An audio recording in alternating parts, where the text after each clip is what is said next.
Hello student, स्वागत है आपके अपने यूट्यूब चैनल एम्बिशन एकेडमी में। आज हम पढ़ेंगे मिशन 1000 मैक्स ट्रिक में डिस्काउंट का चैप्टर। आइए स्टूडेंट स्टार्ट करते हैं। स्टूडेंट डिस्काउंट, आज हम इस वीडियो में बच्चों डिस्काउंट के बेसिक के बारे में पढ़ेंगे कि बेसिक डिस्काउंट होता क्या है, कि डिस्काउंट को हिंदी में क्या बोला जाता है, बट्टा, बट्टा या फिर छूट। ठीक है, डिस्काउंट को हिंदी में बोलते हैं बट्टा, बट्टा यानी कि छूट। छूट हमेशा, ध्यान रखना बच्चों, छूट हमेशा अंकित मूल्य पर दी जाती है। किस मूल्य पर दी जाती है? अंकित मूल्य पर दी जाती है। अब अंकित मूल्य क्या होता है? अंकित मूल्य के बारे में जानते हैं कि अंकित मूल्य के क्या क्या नाम है। सूची मूल्य भी लिखा रहता है कहीं पर, मार्क प्राइस भी कहीं पर लिखी रहती है, कहीं पर टेक प्राइस भी लिखी रहती है। जो दुकानदार अपनी मर्जी से डालता है उसे क्या बोलते हैं? अंकित मूल्य। ध्यान रखना बच्चों कि अंकित मूल्य को क्या बोल सकते हैं? सूची मूल्य भी कहीं दिया रहेगा, कहीं मार्क प्राइस भी दिया रहेगा, कहीं टेक प्राइस भी दिया रहेगा। क्या समझा आपने कि छूट हमेशा किस पर दी जाती है? अंकित मूल्य पर दी जाती है। अंकित मूल्य क्या क्या होता है? सूची मूल्य, मार्क प्राइस और टेक प्राइस। अब बच्चों आगे करते हैं इसमें कि अंकित मूल्य, जब आपने अंकित मूल्य डाल दिया, अब आप किसी वस्तु में अंकित मूल्य डाल दिया, उसको क्या करोगे? आप बेचोगे यानी कि सेल करोगे। तो विक्रय मूल्य क्या होगा आपका फिर? तो विक्रय मूल्य का यहां से बच्चों फार्मूला बनता है आपका अंकित मूल्य इनटू 100 माइनस छूट प्रतिशत बटे 100। तो बोले सर ये फार्मूला कैसे आया? तो वो भी बच्चों को समझते कि कैसे आया। सपोज एक एग्जांपल लेते हैं कि आपने कोई जींस, आपने क्या, आप कौन हो? एक दुकानदार। आपने कोई जींस कितने में खरीदी? 400 रुपए में। कितने में खरीदी? क्रय मूल्य आपका कितना है? 400 रुपए। आप एक दुकानदार हो, आपने क्रय मूल्य जींस कितने में खरीदी? 400 रुपए में। अब आपने उसके ऊपर टेक प्राइस यानी कि अंकित मूल्य कितना डाल दिया? 1200। आपकी मर्जी, आप अंकित मूल्य 1200 डाल सकते हो, 1400 डाल सकते हो, 1000 रुपए डाल सकते हो, 800 रुपए डाल सकते हो, जो मर्जी आया आप डाल सकते हो। आपने अंकित मूल्य 1200 डाला, उसके बाद आपने छूट दे दी इस पर कि 20% की क्या है, इस पर छूट है। यानी कि अंकित मूल्य कितना डाला? 1200, छूट कितनी दे दी आपने? 20% की। तो बच्चों यहां से विक्रय मूल्य आप अब करोगे, उसको बेचोगे, तो विक्रय मूल्य का फार्मूला क्या बनता है आपका? विक्रय मूल्य बराबर अंकित मूल्य। अंकित मूल्य कितना है आपका? 1200। आपने छूट कितने की दी है उस पे? 20% की। यानी कि 100 माइनस 20% डिवाइडेड बाय कितना बच्चों आपका? 100। तो यहां से कितना? 1200 इंटू कितना बच्चों आपका? 80 डिवाइडेड बाय 100। तो कितने में गया? 12 अठे 96, यानी कितना? 960 रुपए में आपने क्या करा? उसको सेल कर दिया।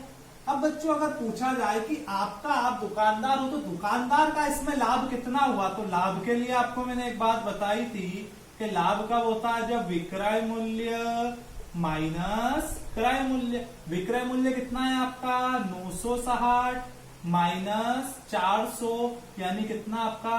560 रुपए का क्या हुआ बच्चों? आपका लाभ हुआ। ये आया समझ में? एक बार फिर समझो। विक्रय मूल्य बराबर क्या होता है फार्मूला? अंकित मूल्य इंटू 100 माइनस छूट प्रतिशत बटे 100। आपने कोई जींस मार्केट से, आप जहां से भी आपका जो भी वो है दुकानदार है, आपका जो भी फैक्ट्री वगैरह, वहां से आप जींस कितने की लाए? 400 रुपए की लाए। उस पर आपने अंकित मूल्य कितना डाला? 1200 रुपए डाला। छूट आपने कितने की दी? 20% की दी। और विक्रय मूल्य का फार्मूला क्या होता है? जब आपने उसको छूट डाल दी, विक्रय मूल्य भी, अंकित मूल्य भी डाल दिया, आप इसको क्या करोगे? आप सेल करोगे। सेल करोगे तो विक्रय मूल्य बराबर 1200 इंटू 100 माइनस 20% बटे 100। तो यहां से आपका विक्रय मूल्य कितना आया? 960। तो आपको लाभ कितना हुआ? आपने विक्रय मूल्य में से क्रय मूल्य घटाया तो आपने देखा आपको लाभ कितने का हुआ? 560 रुपए का। तो आया हो स्टूडेंट, आपको समझ में आया होगा। आगे करते हैं इसके।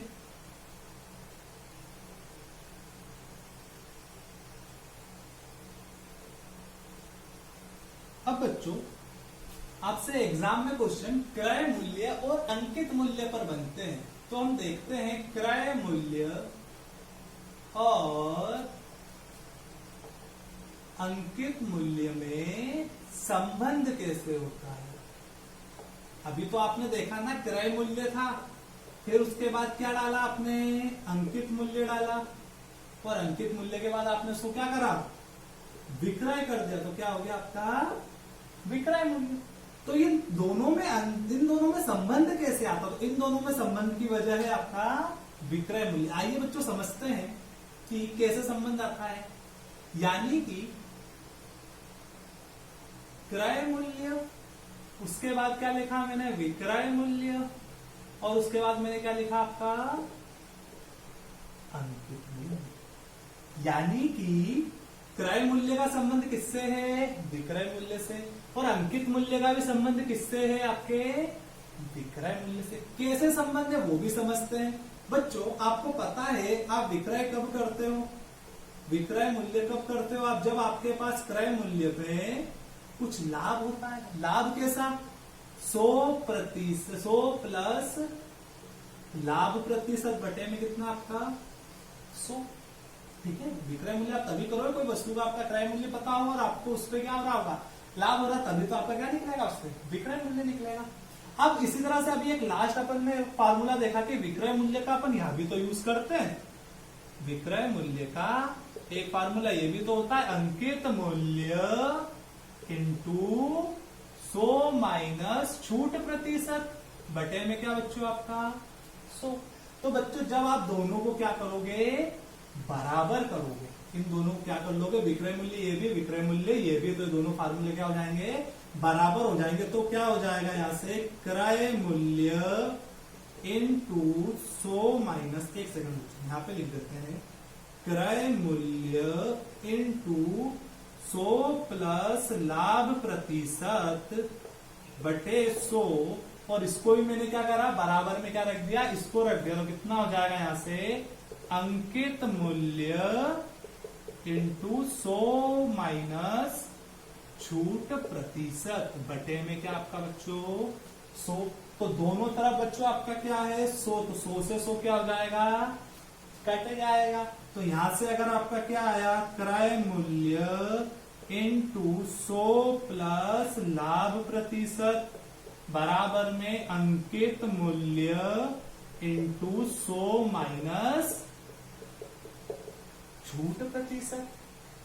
तो बच्चों अगर आपको यहां से क्या निकालना हो, क्रय मूल्य निकालना हो, तो क्रय मूल्य कैसे निकलेगा, यहां से क्रय मूल्य बराबर अंकित मूल्य इंटू 100 माइनस छूट प्रतिशत बटे में क्या बच्चों आपका 100 प्लस लाभ प्रतिशत, 100 प्लस लाभ प्रतिशत। एक बार फिर समझो, क्रय मूल्य का भी संबंध किससे है, विक्रय मूल्य से, अंकित मूल्य का भी संबंध किससे है, विक्रय मूल्य से। तो आपको पता है विक्रय मूल्य का एक फार्मूला होता है, क्रय मूल्य इंटू 100 प्लस लाभ प्रतिशत बटे 100। कोई तरह से विक्रय मूल्य का फार्मूला होता है अंकित मूल्य इंटू 100 माइनस छूट प्रतिशत बटे 100। अब आपने क्या करा, इन दोनों फार्मूलों को बराबर कर लिया, क्योंकि विक्रय मूल्य बराबर, जब आपने इन दोनों को बराबर किया तो यहां से आपका क्या हो गया, 100 से 100 कट गया। तो यहां से आपने क्रय मूल्य निकाला, तो क्रय मूल्य का फार्मूला क्या बन जाएगा, यहां से क्रय मूल्य बराबर अंकित मूल्य इंटू 100 माइनस छूट प्रतिशत बटे प्लस अपॉन में 100 प्लस लाभ प्रतिशत। आइए स्टूडेंट इसको थोड़ा आगे कंटिन्यू करते हैं। बच्चों सारे क्वेश्चन आपके समझाने के लिए, क्वेश्चन के सारे आपके फार्मूला आपको समझाने के लिए कि बेसिक प्रतिशत छूट प्रतिशत होता क्या है और इसका जनरल यूज क्या है। अपन इसके क्वेश्चन अगले वीडियो में देखेंगे।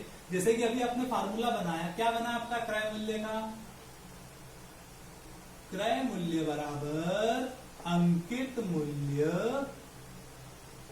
इंटू 100 माइनस छूट प्रतिशत, ठीक है, बटे में क्या आपका 100 प्लस लाभ प्रतिशत। इसके कैसे क्वेश्चन बनेंगे वो भी मैं आपको बच्चों बताऊंगा। अगर मुझे यहां से अंकित मूल्य निकालना होगा तो अंकित मूल्य का फार्मूला क्या बन जाएगा, इसी फार्मूले से, यानी कि क्रय मूल्य ये कहां चला जाएगा इसके इनटू में, तो कितना हो जाएगा 100 प्लस लाभ प्रतिशत बराबर में अंकित मूल्य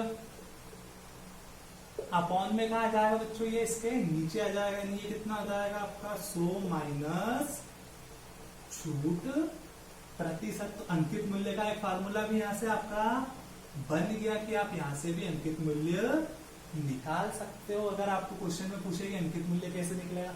और दूसरा, अगर आपको क्या दिया जाए, क्रय मूल्य और अंकित मूल्य का अनुपात देकर रखे, तो आपसे अगर छूट प्रतिशत पूछे, लाभ प्रतिशत, वो भी कर सकते हो।